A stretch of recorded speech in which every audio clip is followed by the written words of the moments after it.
écouter Donald Trump ce soir. Gaz compris. Rencontrer Oui, oui.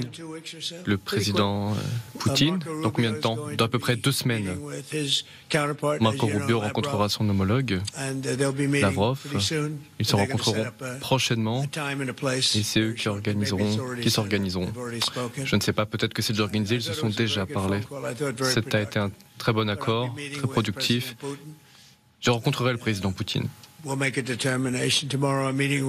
Demain, je rencontre le président Zelensky et je lui parlerai du contenu de l'appel. Nous avons un problème, c'est que ces deux hommes ne s'entendent pas, c'est le moins qu'on puisse dire.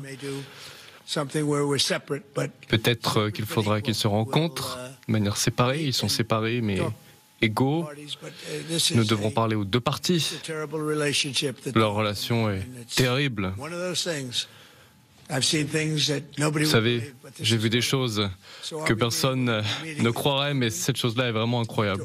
Cette rencontre se fera en Hongrie. Nous serons accueillis par Viktor Orban. Il est temps que ça se fasse. 7000 personnes meurent par semaine dans cette guerre, c'est ridicule. Cette guerre n'a pas d'effet sur notre country, nous on ne perd personne.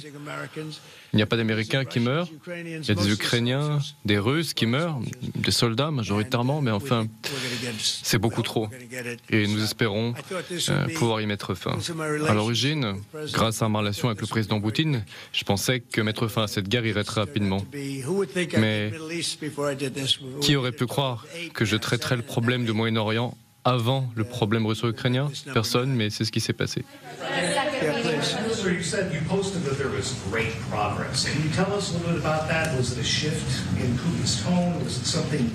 Sur votre commentaire, est-ce qu'il y a eu un changement sur votre commentaire sur l'appel? Il y a eu un changement de position russe? Vous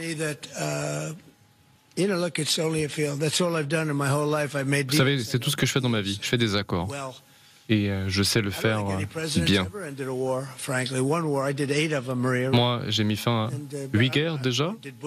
Est-ce que d'autres présidents l'ont fait? Vous croyez que Bush, Biden ont mis fin à des guerres? Biden, lui, en a commencé, car c'était un crétin. Pensez que Biden a mis fin à des guerres? Bien sûr que non. Je crois que personne ne l'a fait. J'ai mis fin à 8 guerres. Ce sera bientôt 9. J'espère y arriver avec celle-ci prochainement. Je vais le rencontrer au cours des 2 prochaines semaines. Ce sera d'abord Marco qui a rencontré les Russes. Le vice-président est également impliqué. Steve Witkoff sera impliqué.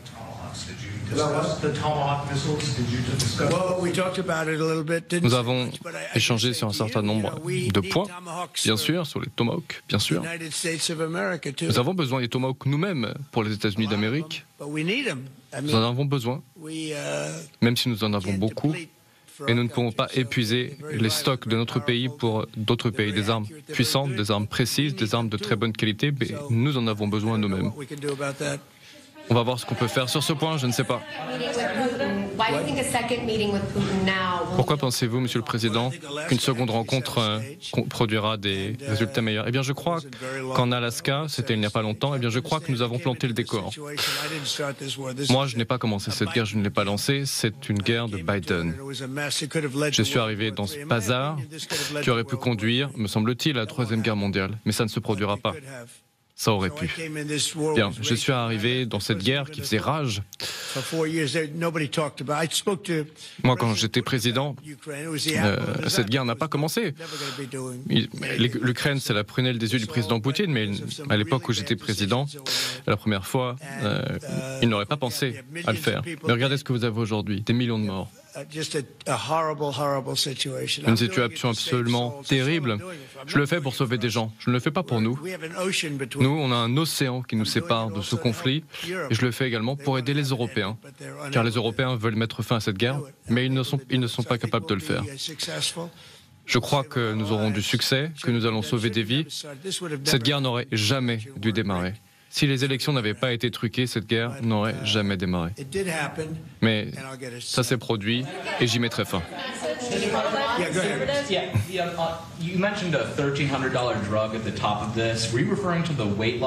Sur le remboursement des médicaments, Monsieur le Président, Vous avez évoqué des montants. Oui, alors je parlais des médicaments sur l'obésité. Voilà, ces déclarations très importantes du président Trump. On apprend beaucoup de choses sur la suite des événements. Rencontre entre les deux ministres des Affaires étrangères, Lavrov le russe, Rubio l'américain, pour déblayer ensuite une seconde rencontre qui sera cette fois entre les deux présidents, Poutine, Zelensky, d'ici 2 semaines. Et il précise bien, ce sera donc à Budapest, sur le sol de l'Europe. En soi, c'est une nouvelle de très grande importance, Inde.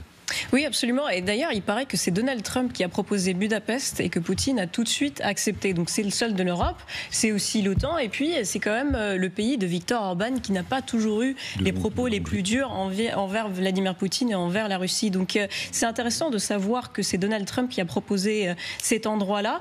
Et le président hongrois a même dit qu'ils étaient en train de faire des préparations pour la paix. Donc on parle de paix, on ne parle pas seulement de cessez-le-feu, mais ça revient un petit peu, ça rejoint ce qu'il a dit un petit peu plus tôt cet été. Mais il faut au moins lui donner ce principe de cohérence, parce que Donald Trump, il dit, il a ce discours qu'il porte depuis toujours. Avec toujours une main tendue à Poutine, pardon, avec, oui, il menace avec les tomahawks, mais il dit bien, on n'épuisera pas nos stocks, ce qui est aussi une façon de dire, on vendra, mais pas trop. Donc, il se garde évidemment une marge de négociation, et il se garde aussi un prétexte, une excuse pour ne pas livrer les tomahawks. Oui. Désolé, j'en ai pas assez. Voilà, et donc il se garde cette excuse à l'avance, il la prépare, et il peut comme ça jouer un coup vers Zelensky, un coup vers Poutine. C'est comme ça qu'il espère. Ce qui est très intéressant, c'est qu'il a dit vraiment, j'ai fait ça toute ma vie. C'est vrai qu'il a fait The Art of the Deal, et il se fait fort de faire un deal entre Poutine et Zelensky. Mais alors ça fait rire tout le monde, mais c'est vrai que c'est important de dire ces deux hommes ne s'aiment pas. Évidemment que dans l'histoire entre la Russie et l'Ukraine, ça compte. Expliquez-nous cette logique il insiste 3 fois, il dit je suis un homme de deal.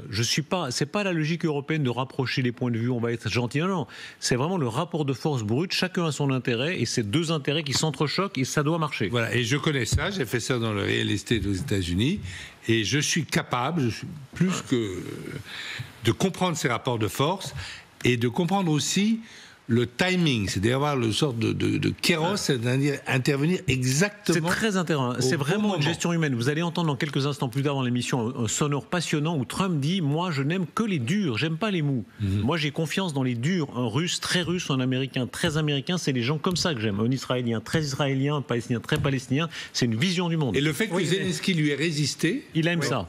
Maintenant, finalement, il le dit « Ah ben, ce type, quand même respectable. » Donc, en fait, Zelensky a eu raison de lui résister dans le bureau de la Maison-Blanche, et ensuite de passer sur Fox News, etc. Et ça apparaît là dans la négociation qui est en cours. Tout à fait. Voilà. Par rapport à Zelensky, je suis d'accord. Par rapport à Poutine, je suis absolument pas d'accord. Parce que, en fait, avec Poutine, il a fait l'inverse de ce qu'il a prôné dans son livre. Ça veut dire que vous dites, il faut d'abord faire la pression de force sur l'adversaire pour obtenir de lui quelque chose qui vous intéresse. Le 12 février, ça veut dire 2 semaines après l'entrée au pouvoir à Washington, il appelle lui-même Poutine et lui donne tout, sans exiger quoi que ce soit. Et donc, à partir de là, Poutine s'est dit, Trump, c'est un nul, c'est un faible, et donc Poutine le manipule depuis 9 mois. Là, non, visiblement, c'est Poutine qui le manipule.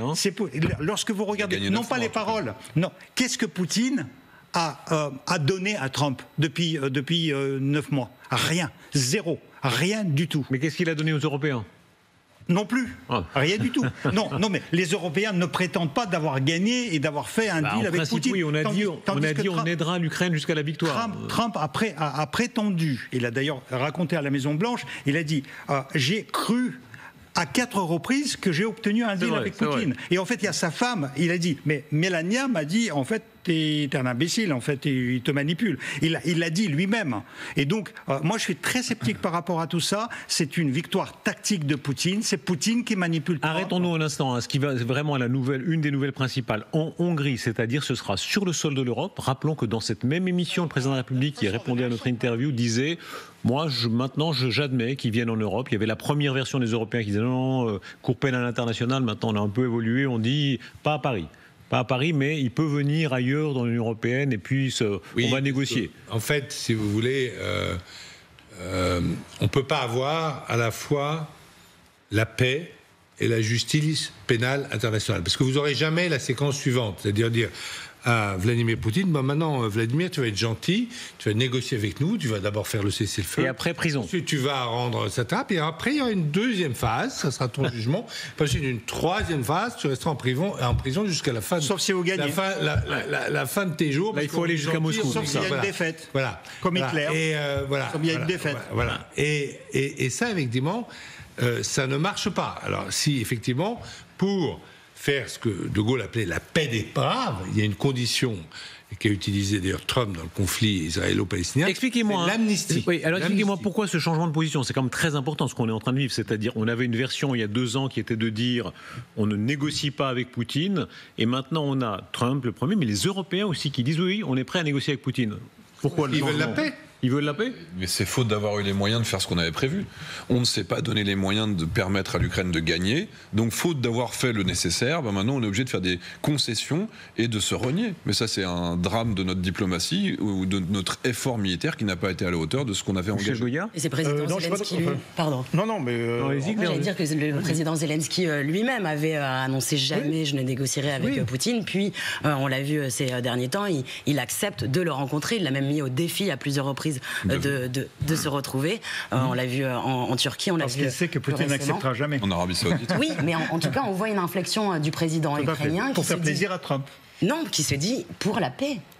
Oui, non, mais C'est l'attitude de jamais je ne négocierai avec un tel, c'est une attitude de début de guerre, c'est assez classique. Dans l'immense majorité des cas, la guerre ne se termine pas par la destruction de l'ennemi, elle se termine par une négociation. Donc on aboutit à la fin, dans 90% des cas, par des négociations. Je rappelle que le président Macron lui-même avait dit écoutez, si moi je suis prêt, on est prêt à parler avec Vladimir Poutine si ça débouche sur quelque chose, quoi, si ça fait avancer de sincère, Alors, de sincérité, de sincère. Voilà. Bon. C'est la forme aussi la plus traditionnelle de la guerre et du droit de la guerre, comme traditionnellement pensé.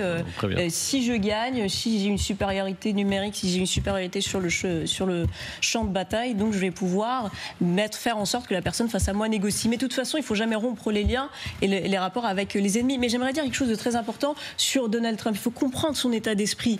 Donald Trump, lorsque vous écoutez ses discours, vous écoutez ce qu'il dit depuis plusieurs mois, son objectif in fine, et c'est ce qui a été discuté pendant l'appel, c'est de pouvoir avoir une relation avec la Russie, de pouvoir construire de préférence une relation économique. Écoutez la façon dont il parle de la grandeur territoriale de la Russie, des hydrocarbures, du gaz, du pétrole. Il veut en faire un allié. Et donc s'il veut en faire un allié, il fait des concessions. Donc je ne pense pas que ce soit par faiblesse ou par esprit d'être manipulé, à esprit naïf, mais je pense qu'au fond, on se confond, on ne comprend pas qu'en fait son objectif final, c'est que la Russie devienne un allié économique. Et donc par là, il va falloir passer... Est-ce que ce sera